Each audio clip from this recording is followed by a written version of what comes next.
What is going on today, guys? Coming at you here from the shop. We're gonna do a little work on the 2001 Cummins today. Let's check it out.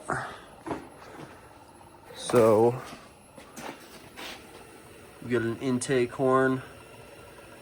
This is one I just found online, and it will be replacing that one. So let's get going.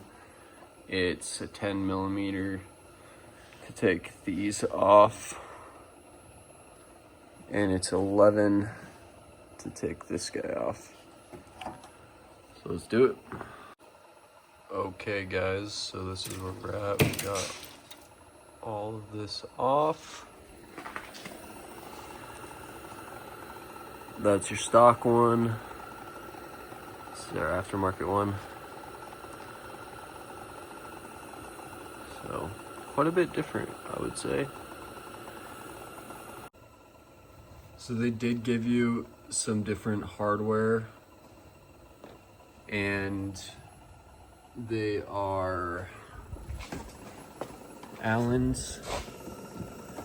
I was using a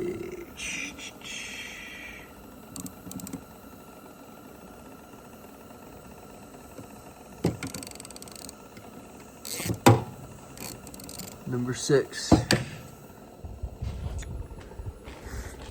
and the other one was a